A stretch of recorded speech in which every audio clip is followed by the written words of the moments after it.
everybody, it's Mo on the go with another show. And today we have a very special guest, my wonderful friend of over 30 years. Yeah. Don't ask about ages, huh? I was with my friend Njeri in high school. And since then, we actually only just reestablished contact over 30 years later, a couple of years ago, when she called me, inviting me to join some venture that she had started. And right now she's doing so well. I really wish I had listened to her.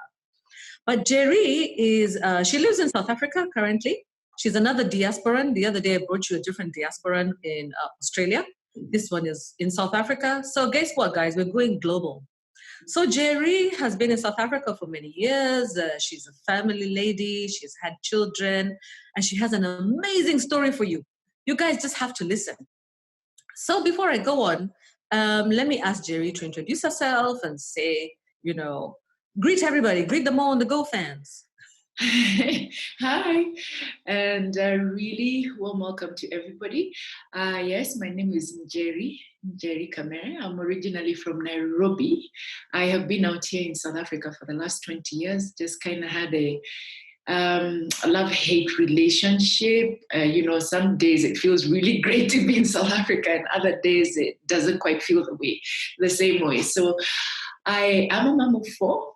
I'm a single mom of four, lovely children, and everybody's doing well, and so am I. And I'm glad to be here sharing this opportunity with you. And thank you so much, Maureen, for inviting me here, my childhood friend.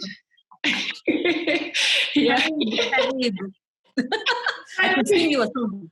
Asante sana, mama. Thank you for coming on the show, Njeri. You know me. I like to have fun and to laugh too much. I'm going to try my best not to overlaugh because I always laugh too much. Well, that's good. Right, so guess what? Njeri, now tell me something. Talking about this love-hate relationship you have with South Africa, it's probably the same love-hate we have with relationship we have with Kenya too. Sometimes it feels so great to be in Kenya. Other times you're like, what am I doing here? Seriously, I want out, Most of the time, though, it kind of feels good to be home. But I get it with you in South Africa. But anyway, Njeri wasn't always a single mom. She's a single mom now. But there was a time that she got married. And she got married, and many people in my class were not very happy with her because there were very many ladies who were chasing that particular guy from the school next door. Njeri married this hunk of a guy, and I wouldn't even imagine that Njeri would get married to such a man because she was such a religious, spiritual girl. There was a time that she invited some of her classmates to come to her house for her, I think it was a birthday, and I remember she's like, "You're like the only daughter, yeah." So like you had this position of like, I'm the only girl. I felt like, wow, lucky you, man. All those men around, like doting on you. I never imagined that you'd even talk to a boy, let alone such a guy like this one. What is it that didn't add up that I didn't know about? Tell me a little bit about your background. Tell us about your family and, how you grew up, Kidogo, a little bit. Thank you. So I am born amongst 5 brothers, and I was the only girl, yes.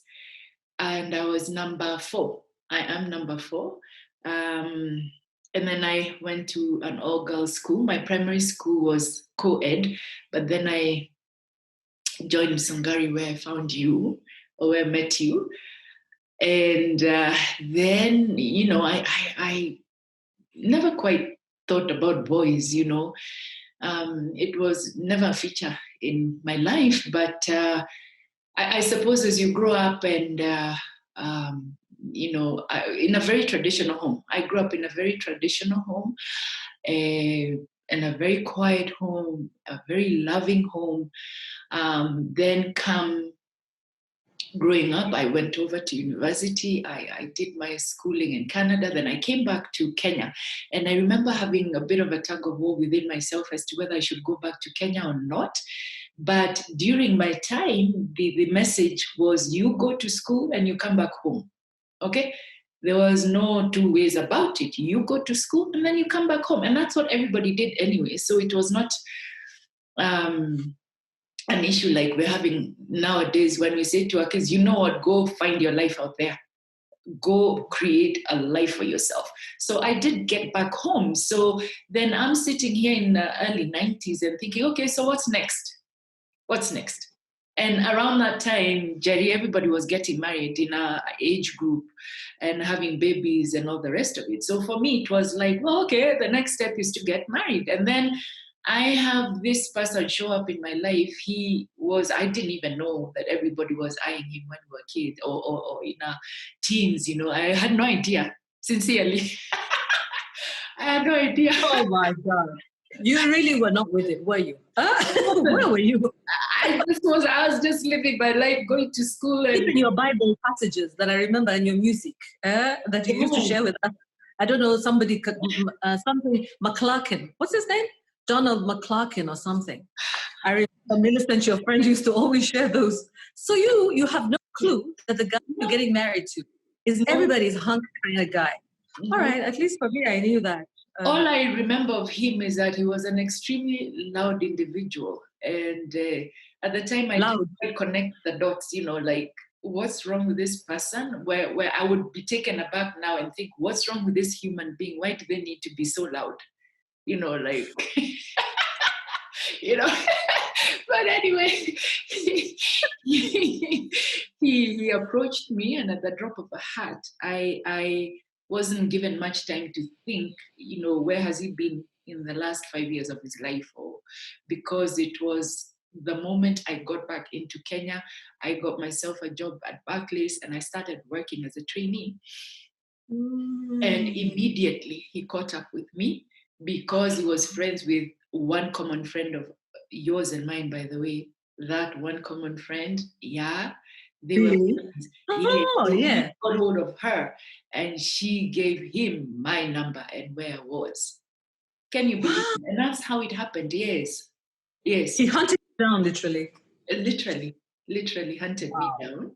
And so because I at the time I was not sensitized to digging up people's history and to find out where they've been, what they're all about right now. So, I was innocent as believing everybody for who they showed up to be at the time. And the story they were now giving me, and it's called being naive, and nobody showed up in my life to say, hey, wait a minute, maybe you need to check on this and that with this character, nothing. So I get married to him, and literally within 6 months we were married. And so can I ask a question from here? All right, so fine. So he approaches you. Did you guys date? For 6 months, if that's dating. All right. 6 months, yeah. Dating as in what? As in he took you out, you went for coffees and, that's it, yeah? All right, that's interesting.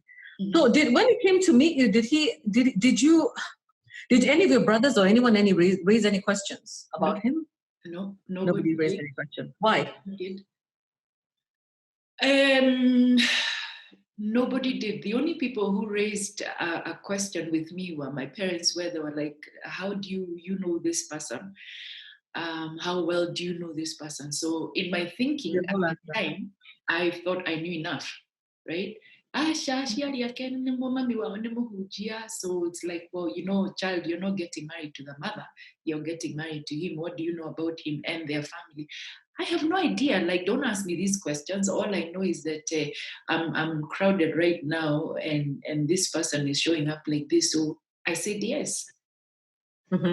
So basically, what you're saying is that because of his family background, yes, he kind of had credibility. Right. So because of the fact that he comes from a family that is very highly religious and well known in the circles. We won't mention the name at the moment, but they're a well-known circle. The mother is someone who's well known in the religious circles. Yeah. So I guess he rode on that credibility, and your parents, I guess, eventually got comfortable, and you too. Yeah. So basically, I want us to to go to the point where you got married, and then again you had to relocate to South Africa, right? Because of him, of his job. Yes, And what about your job, your internship? So my job quickly finished off at the bank. I just couldn't cope, because the minute I walked into the marriage, that was the beginning of trouble for me. And very quickly, I lost that job. He had said to me, and you know what? It's just so interesting. Hindsight is so perfect and so clear, because I remember him saying to me very clearly, he will make sure I get sacked. Okay. What? Is this when you were actually married or when you were dating? Yes. When I just got married to him. When I just got married to him, he said to me, I will make sure you get sacked. And then you know what? Because you are shocked and you actually don't want to think ill of anybody. And more importantly, I didn't know at the time that, when people say something, take them seriously. Mm-hmm. When people show you who they are, believe them. Just believe them. Just believe them, because he knows what he knows and I don't know. Okay. At this time, did you have any children? Were you pregnant? Or, I mean, you were very nearly married by the time he said that. Why is it that you think now with 2020 hindsight vision that he really wanted you out of that job? Why? Well, it was all to do with his control issues, So in order to have me controlled very nicely underneath him, that, is to disable me totally, financially and socially. And, because that was, when I got married to this person, everything changed. I could not interact with my family. I had no friends because of control. So even the job situation was for him to gain further control of me, right? Yes, that's what it was about, control. Yeah. So I didn't believe. I thought, come on, he wouldn't do that. I didn't even think twice, because I'm not like that. I don't want to control any human being. If anything, I want you to thrive. And I wanted him to thrive. So very quickly, I lost that job. I did lose that job because, if you're not sleeping at night and you're supposed to be handling people's money the following day, and guess what? Well, that was a disaster right there. Okay, so when you left the job, so what happened? He wanted you to be a housewife, to stay at home? Yes. You misselected in Canada, CG. It's one thing to choose it. There's another thing to be dictated to. There you go. So from there, I, by this time I'm having baby number 2. So I find myself at home and, I just continue my life, not thinking too much about it. And at the time I went into looking at trading, or at the time Kenya was very at the beginning of importing goods, I see. back clothing and shoes and children's stuff. And I started on that. But obviously there's no way I could go with this person over here controlling everything I was doing again. So he even interfered in your small business venture. Oh yeah. You cannot perform. You can't do nothing. Why didn't you think of leaving at that stage, if I might ask? I know I'm jumping the gun here, but yes, why? I wouldn't think of leaving because number one, don't forget I'm a Christian, I'm a Christian person, okay? And don't divorce, okay? And then I'm thinking at the back of my mind, wait a minute, there's something somebody didn't tell me about this whole marriage thing. Na mutumia ri ndatindagakianika indo ciake na kuja. Exactly. Okay. You don't be airing your dirty laundry in public. No, don't do that. As a woman, that's tradition. Yes, that's true. Yeah, so where do I go? Who do I go to? I remember at one point my mom coming to see me and saying, no, I don't even want to come to your house. Can we meet at such and such a place? So I went. By that time, I was as skinny as a stick. And she looked at me and she asked me, Njeri, niki wagite? Nebesha utana kana niki mororania na mundu. So basically, can I translate that? Your mom said, what's happening? Why are you so skinny? Why are you having problems? What is it that you're lacking in that house? What is it that you're, having a problem with this guy? Yes. It's not about money, mom, because even if you give me money, it's not about money. There's so many things about this person that I can't figure. I mean, physically, I was being abused. I have been in and out of hospital a couple of times by that time, as a result of beating, severe beating. Okay. But in my head, Oh, because I am a Christian, I'm in conflict here. I'm a Christian, I yeah. cannot fight back. I should not run out for help because that's against tradition. You don't go airing your dirty laundry everywhere. So then what happens? There's something somebody didn't tell me, and I just don't know how to figure it out. So You're very young. forward, you know, fast forward, we come to South Africa in 2000. Uh-huh. And then I started noticing a few things about this place, hence my bittersweet relationship with the country, that women and children do actually matter here. And I remember when I just had my third baby in 2001, I was 3 weeks after delivery, and he comes home and he wants to beat me up with a belt. And that's when I stood up and said, no, you're not touching me again. You are going to kill me now. And I'm not going to allow it to happen. So what are you going to do? What are you going to do? This is 4 a.m. Okay. So Was he drunk? He was dead drunk, which, he was an alcoholic. Oh, he was an alcoholic. He was an alcoholic. And so with alcohol comes everything else. The women are there and, just disregard for you and your children. And I remember boldly standing at the door and saying, you know what, let's meet at the police station. Fortunately, at the time, it was just behind us. Meet me at the police station. You will never touch me again. Never. I have given birth to 3 of your kids and I'm still not good enough. And why should I be proving myself to you? When did it become that kind of a story? Like, which part of the game are we playing? I'm not doing this again. Yeah. You are not hitting me again. And I stood out and I'm yelling at the top of my voice, and the neighbors start peeping over the windows. Oh, okay, I see what it's all about. You want the neighbors to see and to hear you. Okay, come back now. Well, I would do that. I'll make sure everybody hears me at 4 a.m, because that's my security, for God's sake. And you have children. Exactly. Yeah. Exactly. So around about that time, then I started to think, wait a minute, once again. And by the way, God is with me all this time, because it was such deep searching times and such troubled times for me. And I thank God, because God stayed with me. He stayed with me and eventually was going to give me my way out. So this here is 2001.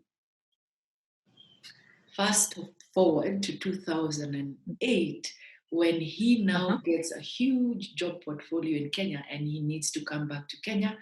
And because it was airline business, everything was going to remain the same. We can bounce back between here and Kenya and it's okay. The tickets are there and everything. Yeah. He got an airline job, yeah? Yes. Okay, so but by the way, one of the things that we skipped saying is that this is a very highly educated guy. Oh, yeah. With a very, very good portfolio. This is not just, a high school dropout. This is a very intelligent guy who passed his exams very, very well. Yeah. I know him that well. Exactly. I also know that he had a very serious portfolio in South Africa. He had a very comfortable job. Very. Did you ever think of reporting him to his management? Because that would have really dealt him. One. At that time, before the Kenya job came about, I didn't know that you could do that. So I just kind of shut up and would take in all the blows and, all the beating. Yeah. I can't imagine. Yeah, which continued. So the only girl the girl who grew up as an only girl. Yes. In a home full of love. Yes. Where I remember coming and seeing you being spoiled. Comes out of there to be beaten up by her husband. Yes. Where by the way, our school was a convent school. Do you remember those nuns? Yes. The way the nuns used to tell us about, don't accept the very first guy who tells you to marry them. I guess you were you listening to that particular, Abba, where were you? I'm not making light of your situation. I wasn't in that class. I didn't show up to that class, though. You didn't come to that class? You should have copied notes. Those nuns, let me tell you, they were almost feminists. Many of the women, actually many of us from that particular school, never got married. Many of us all got married much later in life because they put the fear of God and the fear of men in us. Totally. So I guess you didn't attend that class. No, I You didn't. skipped a couple of those lessons. But anyway, now you're in South Africa, and now he's gotten a job promotion, and he's now leaving South Africa. Right. And you had your own home. You had bought a nice big house in South Africa, or he had bought it, or he had bought a nice home. The children now are bigger now. So what are you thinking? So is he going to leave the kids with you in South Africa, or is he going to go with them, or were you splitting up, or were you going back with him to continue being beaten? Tell us that. No, we were not splitting. He was just taking up a job position in Kenya. And like for us, by then I have 4 kids, by the way. I have 4 children. Right, yeah. And my baby at the time was like 6 months old. So we were just going to be left here, stay here, and life goes on. Jet between here and Nairobi, there's an overnight flight every day. If you like to do that, you could. And life was going to be okay. So then he comes to Nairobi, and that's when everything really fell apart. But for me on this side, that was the beginning of my salvation and my freedom to rediscover self. So all of a sudden I would sleep and, have a full night's rest and catch myself very early in the morning, like, oh my God, did I die? And come back. I've actually slept a full night. And am I okay? Is everything okay? Can you believe it? For 16 years of my life. You're telling me for 16 years you're not sleeping a full night. You even forgot what it felt like. Yes. That you thought that if you sleep and wake up, you died or something. Yes. Yes. Yes. That the only times I would be able to go like that is when I'm in hospital having babies, for the next 24 hours. Then I know that it's okay. Nobody's going to come to attack me at night. Yeah. Did he hit you every single day, Njeri? Yes. Did he hit you? Pretty much. I know you showed me you had an injury. Please show it to us. Yeah, I have. Show me. You have plenty of injuries. Plenty. We're talking about the fact that he injured you. A tooth, a cut over here. My finger over here is broken and just didn't heal properly. So God. Yeah, you told me it hurts. Oh yeah, it's even crooked a bit. Oh, yes. Ow. Yeah. Oh, I'm so sorry. I'm so sorry. What women go through. I really, I like your courage because you're able to speak about it. It was how many? Okay, so it was like how many years ago?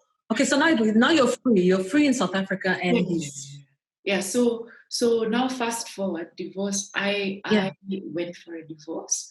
Okay, so 2008, and now I'm regaining self. I feel okay. I feel normal. I'm starting to look at things a little bit differently. I look out in my yard, and oh my goodness, I actually have flowers in my garden, and oh my gosh, at this time of the year, this tree flowers, and oh my gosh, I'm coming back to life now. And finally in 2008, the whole thing of regaining self took me a year. And by this time, the phone calls are like 50. I mean, if I was still with this person right now as we speak, he would have probably called like 50 times to ask who I'm talking to and why.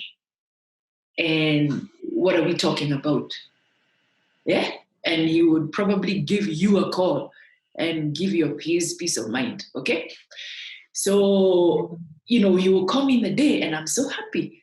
Hey, na thiko icio ũraigua kana ũkenete mũno kana nĩ ũndũ itakoragwo no ũragũkenia ũguo. Hey, he didn't want you to be happy, eh? No. Questioning why you're happy. Who's making you so happy there? Then I'd say, my goodness, no, I'm okay, I'm okay. And of course, you can understand, you're having a full night's rest. It's just you and the kids, and you're fine. There's nobody stressing you at night. The minute you wake up, you start, he starts working on you and your self-esteem and everything else to do with you. So, can I ask a question? How did you agree to have sex with that guy? Sorry to say, but I can imagine if the man is beating you up every night. Yeah. I mean, how can you get to the point where you actually give him your body? I mean, how does it work? It was a rape every night, right? That's what it really was, because But you did not give it. You did not give in to him willingly. no. And then if you don't, it will be a fight. You will be beaten up, so and threatened and insulted, and So then you're like, okay, just finish what you're doing. Yeah. Oh, I'm so sorry. Finish what you're doing, because if I don't, then he'll do it anyway. So just, okay, no problem. You just finish what you're doing. Literally. Hey, my goodness. Oh my goodness. Do you know, in this world is so interesting because at that time I was a single mom and always very depressed about the fact that I became a single mom and didn't have a chance to find a husband and to get married. And I had a boy, and the society was like, oh, you have a boy, nobody will ever marry you. Nobody wants to get married to women who have boys. So I remember meeting you once at Kenyatta Market when you had come with your husband for holiday, I believe, from South Africa, and you had your 3 kids at that time with you. And you look like fine, Njeri. You really know how to hide things, eh? You look so fine. You look so good. And I remember looking at this family and saying, God, please help me find love like this girl. She's so lucky. Look, how did she get there? When am I ever going to get there? Why not me? And this is the thing with a lot of single moms and a lot of women generally. You look into another woman's life, a married woman's life, and you think they have it all. And you wish for that. And that time you have no idea that what you're wishing for is death, literally. Yeah. But what you have is your freedom, and you can sleep a whole night. I cannot imagine 16 years without sleep. Yes. Because I was sleeping very well. If I knew I was a single mom, I was sleeping well. But anyway, let me let you finish your story here. It's too frightening. Mm-hmm. Yeah. Yeah. So for 16 years, I don't know what it's like to be loved by a man. I don't know. And I still do believe in the institution of marriage because I know it's a good thing. It's not, it's a God thing. So it's a good thing. Okay? And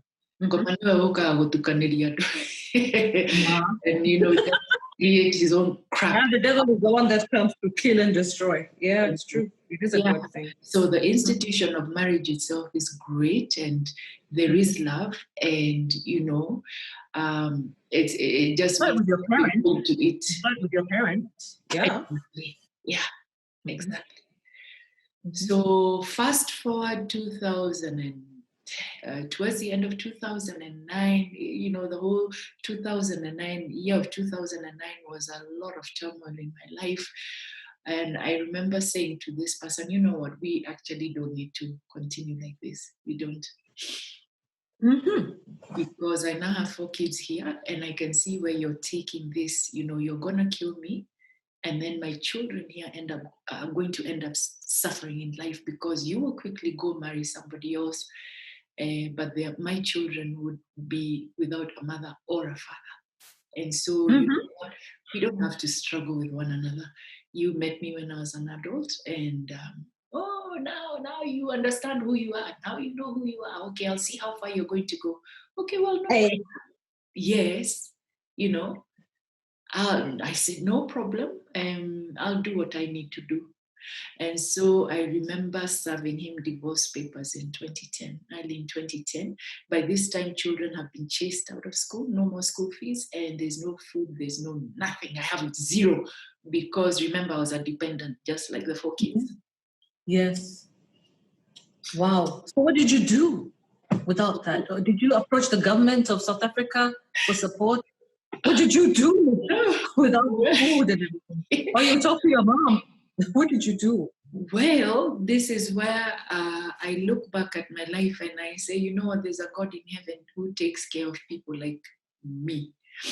And at that time, I remember approaching a friend and another friend, and they quickly came to my rescue.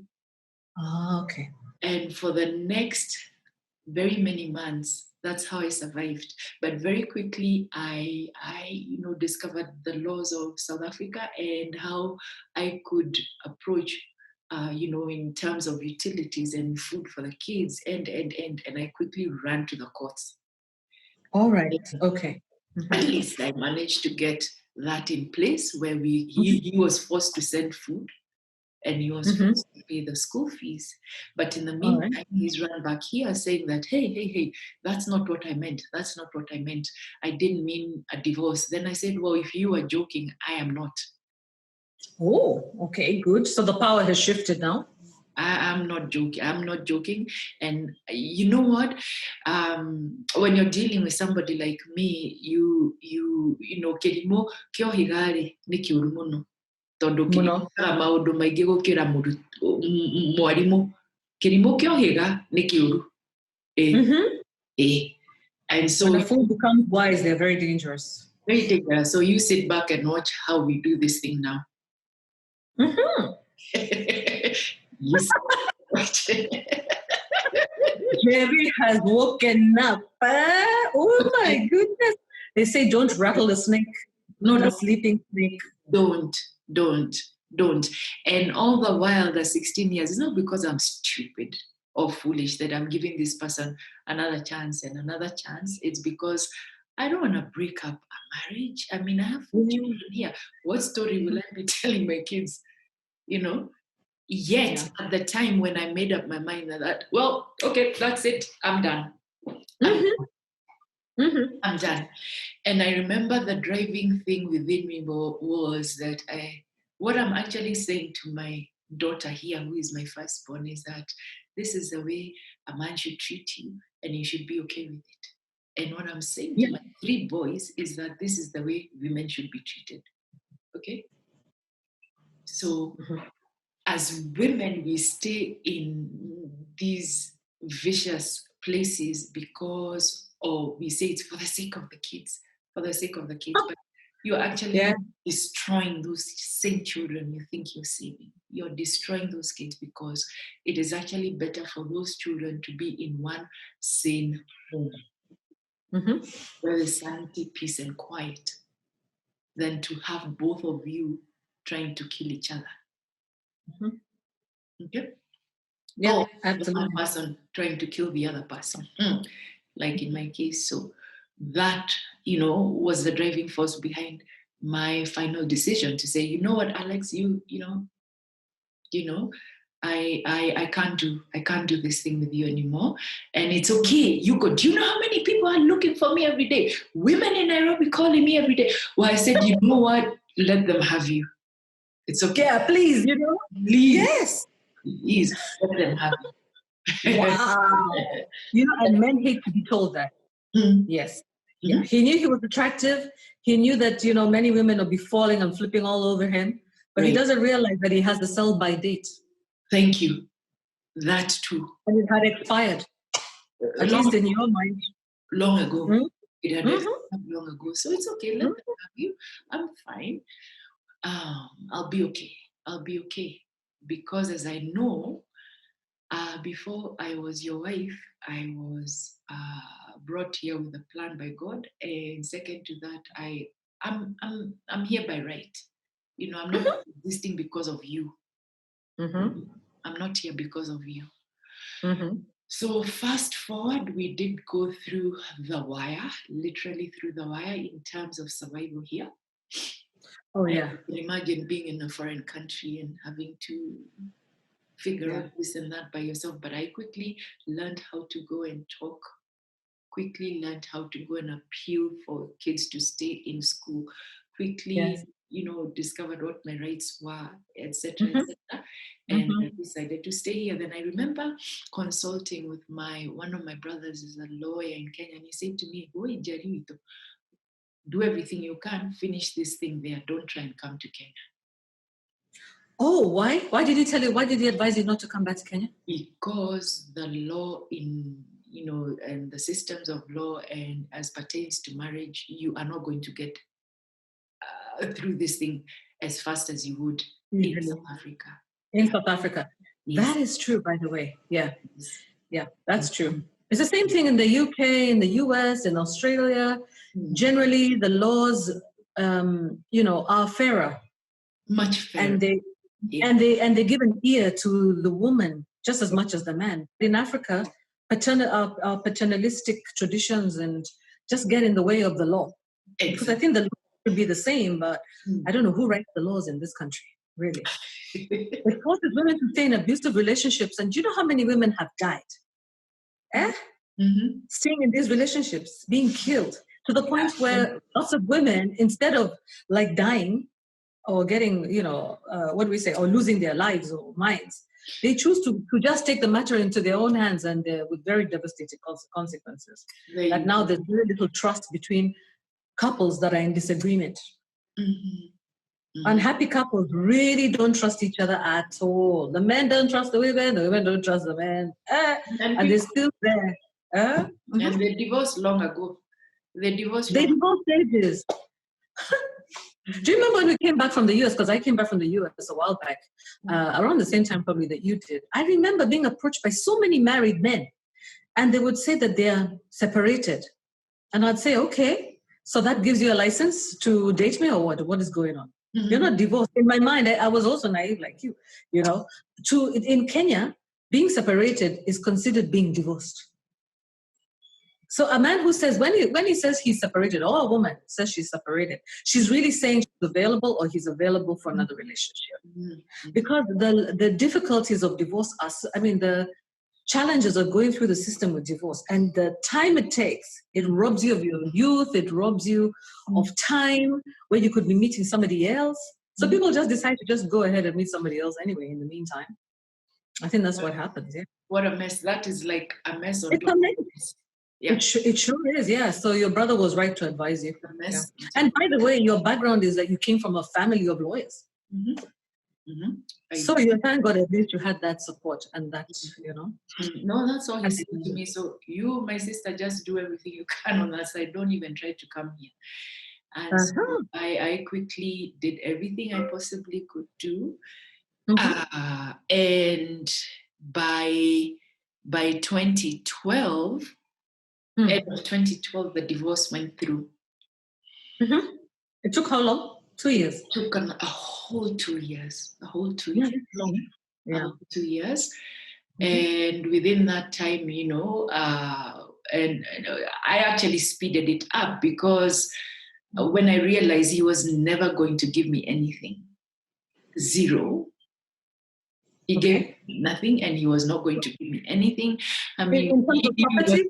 Yeah. In terms of property, in terms nothing. He was not going to give me anything, and he had himself a very good set of lawyers who he was paying a huge retainer fees here. In South Africa. In South Africa, yeah. In South Africa, yeah.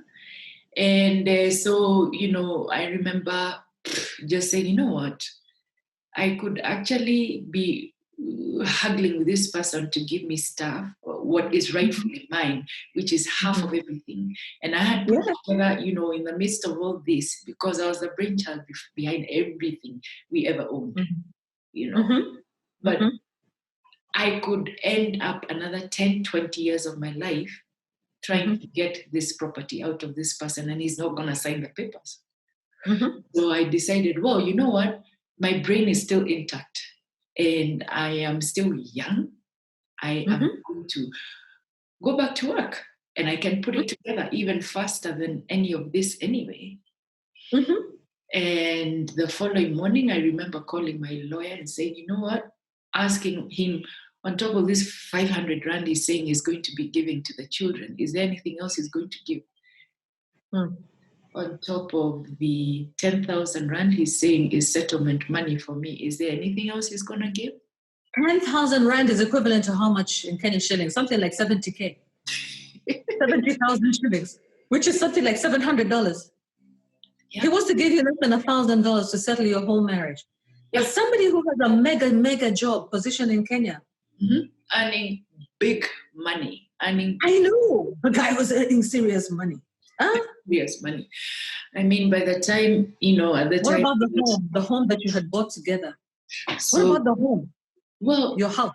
Yeah, in South Africa. The house. So what he quickly did was to take away everything else except the home, and how he got rid of the home is to say he's signing over his 50% shares to me, including all the debt.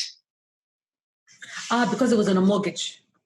So there's nothing he was giving me. Okay. Yeah, really. Nothing he gave me. He gave me nothing. So I walked out of that marriage with just clothes on my back and 4 kids Oh, God. and debt. Mm-hmm. And debt. Debt. God. Yes. Hey, who would ever know that you're going to get married to get into debt? That's a fact for very many women. That when you get married as a woman, you're going to inherit debt, serious debt. Serious. That actually somebody can find you at this level of your life and bring you down to nothing. Oh, yeah. Yeah, that was his whole plan. Many of these guys will never admit it, but it's a fact. And many women need to know this. That when you get married, look at the person as a potential loan that you've taken. Yes. You see. Yes. You better find out his spending habits and also find out whether, maybe that's the reason why people sign prenuptial agreements. But of course, you never have thought about that. Yeah, but I'm really upset about this because you gave up your whole career for him. Why is it that the law would not automatically just assign you those things? No, he was never going to do it. And now the only thing I can say is that when you're dealing with somebody like me, you better be ready, because as much as I said, you know what, it doesn't matter. I'm going to take you to a higher court than the court of the land. All right. And you better be ready. Go guy, and you better be ready. Yes. God is the ultimate. And he loves the widows and children. And widows include women who have been left behind. Women who have been left behind, and the downtrodden. And it takes very close. You're oppressed. Yeah, it does. So, long story short, I quickly, again, a miracle happened in my life where I was able to put monies together and rescue my home. You rescued your home? I rescued my home. So you paid off the debt? I paid out everything. The outstanding debt? The outstanding debt, everything. It was in the tunes of a couple of millions of shillings, in the teens. I was able to rescue that. And then I now have my children. We can lock up every night and we can sleep and everybody's fine. And I'm taking them to school. Now he's paying the school fees because he was shot by the courts, right? I got myself a new car. I was determined that my very first car would have to be a showroom car, just for me to feel that, yes, I did it. Yes. I did it. You went to the showroom and picked up a car. Yes. But you couldn't even probably drive before that. Oh my. Yes. Oh my God. Because by this time, I don't even have a car. I mean, all the cars that had been left here are now finished because he would not service nothing. Oh, I see. And in South Africa, you have to have a car. It's not a luxury. It's something you have to operate with, because how do you take your children to school? There's no public transport systems here. So, Yeah. Was he surprised when he saw you thriving?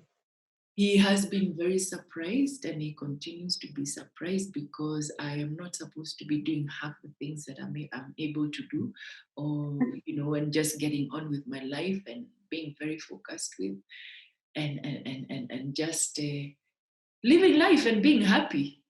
Absolutely. So what happened to the highest court with his job? What happened to his job with the highest court of the land? He did. No, when you took the matter to the highest court, what happened to him here in Kenya? So there in Kenya, when I walked away and really walked away and just said, you know what, you go have yourself a great life, and I don't wish you any ill, Yeah. No, I don't. So fast forward again, 2016, he did lose that job that was making him feel that he was God. He lost that job. And subsequently, everything he seems to try and do is not working the right way. But for myself on this other side, I have just been in a space where I'm minding my own business and putting my life together financially, otherwise, and just having a great time. And I'm free. I am free. And there's nothing that I can compare with my own freedom. The fact that I can sleep at night, the fact that I can eat whatever I want. If I feel I don't want to eat, I don't need to go to that kitchen. If I feel that, I'm free. I'm free. My phone keeps making noise over here, so let me I bet you the messages coming in because of the work you're doing. Yeah. You're busy. That's how successful you are now. You're very modest. I'm going to tell my subscribers and my viewers, Njeri is very highly, successful.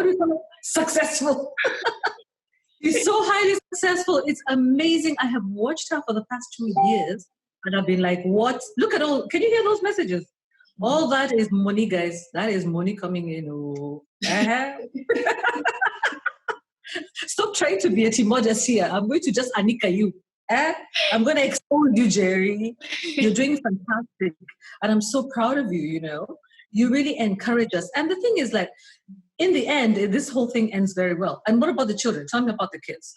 They are age 25 down to age 12. And I think the biggest thing that has happened to them and the best thing that has happened to them is in the last 2 years, going 3 years now, for them to sit back and watch me put my life together again. So right now they are holding me in a very different space from the mom they knew when they were growing up, And so I just feel that everybody needed to go through their own little patch of learning. Children to learn who their mother was and who their father was. Dad was good. What I did, 2 years ago is to say to them, you know what, guys, it's time for you to taste the other side. So all of you are leaving and we'll catch up with you guys a bit later. So you send them to their dad? Yes. In Kenya, when they started giving you trouble in South Africa. Of course, when you're in a place like Joburg, you don't want to play around with teenagers and people like that. Yeah, so you send them back. So now the father is dealing with them here in Kenya. How is he doing with them? How is he doing now that he has no job? It's like you have exchanged positions. Yes. He's being beaten by life. We exchanged positions and I was like, you know what, it's time for bonding. You guys and both parties. Yeah. And I'm on a new moment because, I have actually brought you guys up by myself. And, even when he was here, he was not really here. So I feel like it's a good opportunity for you guys to go back there and spend some time there. And then, 2 years, 3 years later, we'll all be on the same page again. Exactly, yeah. So now from here, Njeri, now what does the future hold? What's your plan for the future and where are we going from here? So from here, South Africa. From here is just to continue living my life. I feel that I have stepped into a position of being of service to mankind with what I do. And there's nothing that thrills me more than working with somebody and them, saving their home because their house was just on the brink of the banks taking their home. Nothing that brings more joy than hearing somebody say, oh my goodness, this system you're teaching me, making money this way actually works. I now have been able to pay for a ticket for my kid to go to the States, or, I'm changing my life through what we are doing together. So for me right now, it's about helping many. It's about sharing the tool that I have. And this that came to me, I started this current business that I'm doing about just a little over 2 years ago. And it came as a result of prayer, because I had been in a place where, in my days there, wondering what is going to happen to my kids, what's going to happen to us tomorrow. But anyway, God, yet there's one thing I pray. I'm asking you, God, to give me a tool into my hands with which I would be able to set women and children free, financially free. And because, somebody like me at the time, you see, the way that this world works is that no bank is willing to look at you to give you money for this and that. How you have no credit record even. And truth be told, banks are looking for people who already have money. Okay? True. That's how it works. And yet, in my heart of hearts, I believe that miracles still happen. And God, because He's God, could give me something into my hands with which I could be able to get anybody started in life again. Mm-hmm. Yeah, I'm definitely one of those people that you started off. When I went to the UK and I didn't have a job to do, Right. I started to actually do whatever it is that you introduced me to. We're not going to mention it, guys, right now. But when I was in the UK, I was doing that job. Right. And it was fun. You know, it's a type of multi-level marketing. And it's really, really fantastic. It works because the products are really amazing products. But apart from that, you know, it's just one of the things that you would imagine it's a high level product. It's not just one of these things, you know. So anybody who might be interested, we're not going to name it right now, but anyone who might be interested, just get in touch with me.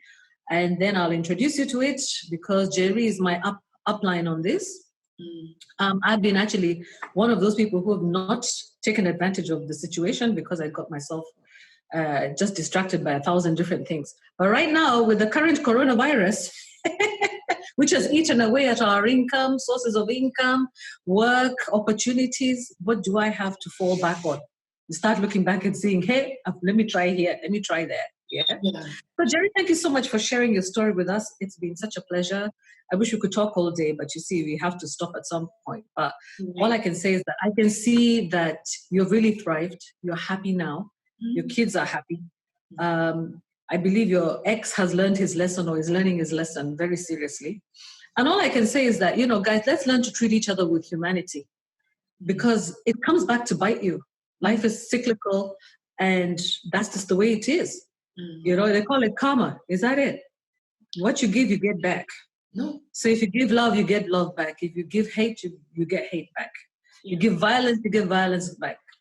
And so your story is beautiful and I wish you the best, Njeri. Yeah, keep it up. I'll be joining you again soon. Any final words that you want to say to the More on the Go fans? Like the ladies who are stuck in battered, like being battered by their husband, or if not that, even with emotional abuse. Right. Well, the thing is this, you are actually not helpless. Okay? You're not helpless. And the same way you said yes, you can say no. Wow. The same way you said yes, you can say no. You can say no. And your no remains a no. And, you know, you are responsible for you. You know, don't sit back waiting for the government or waiting for, I don't know who, the children's court or who. It's up to you. When you make the decision, when you decide that this is not my life, I mean, all that 16 years, I went through the motions of thinking, wait a minute, no, Nikki. I have to interpret that. Basically, you lost your identity. And you know your name is Njeri, but why is it that I'm living the life of Susan? You know, or Wang'ati? You know? What is wrong with me? You know, who is you? Exactly. Who am I? You know, and where did we get mixed up about my identity? So, your identity for me, you know, you don't have to, ladies. You don't have to stay in it. And even the gentlemen out there who are also having it from their wives, you don't have to. You really don't have to. And your life is far much more precious. You really don't need to. You know, you don't have to. So, you know, and so long as you're still here on this earth, you woke up this morning, it's a new day. It's an opportunity for you to do something about it. So you're not helpless either. Reach out to somebody out there. Reach out to me. I will show you. I will tell you what you can do and what's available to you. You do not have to. Yet the decision is really up to you. Yes. Yeah. And there's no shame. Oh no, absolutely not. Absolutely not. There's no shame. Yeah. There's no shame in being single after being married. Yeah. Really is not at all. Not at all. The shame is losing your identity and staying for the kids and having damaged them through the whole process. Yeah. Of exposing them to that violence without end, yeah? Mm-hmm. Yeah. Exactly. So I'm very proud of you, Njeri. You know, you're my hero. You're another one of my heroes. And, you know, there's this new thing called the Women Challenge, where we're supposed to be supporting other women. Right. So I support you, you support me. 100. Yes. So let's support the other women out there. Let's support men as well. I told my son that no woman should ever abuse him, whether I'm dead or alive. Mm-hmm. I told him he should not abuse any woman and no woman should abuse him. And if he ever stays in a relationship where he's abused and I'm dead, I'll turn in my grave until he's out of that relationship. I'll turn in my grave and cause havoc in his life spiritually until he's out. That's what you need to tell your kids. You need to tell them definitively that they're welcome back home. Yeah. That's another thing. You know, in our culture, women, when they get married, they're told, now you don't have a bed in your house anymore, in your parents' home anymore. Actually, for me, the door is always open. I always tell my son, your room is there. Whether it's going to be on the floor, wherever it's going to be, you still have your mother's house to go back to, even if he's a man. He just needs a place to transition, because what happens is sometimes you can lose your finances. No money should make you, or financial or material wealth should make you stay in an abusive relationship. Just throw away those material things. You will, generate them or gather them up again. True. But you can't do that with your life. I would rather lose everything, but like you said, your freedom and your identity are key. And most of all, your what I said as a single mother those days was, if anybody took away my self-esteem, my self-worth, I couldn't function. So your self-esteem, your self-worth is what helps you to survive and to thrive, So anyway, Njeri, thank you so much. You're a lovely lady. I'm so happy that we got back together again. More in future, when I start getting back to you for money, I need money. I need to be like you. 2 years and you're thriving there, actually working at home. That's your custody over there, isn't it? Yeah, this is my study. All right. All right, we better go then. It's a great. I better let you go. I think now you can go and attend to your son who was trying to come in that door. Thank you very much. Okay, More on the Go family. Wish you the best. Thank you so much for watching. Remember to subscribe, like, and share. This is the Women's Challenge, and we are supporting other women. Please share this with men and women that you love. Cheers. Cheers. Thank you. Bye. Okay.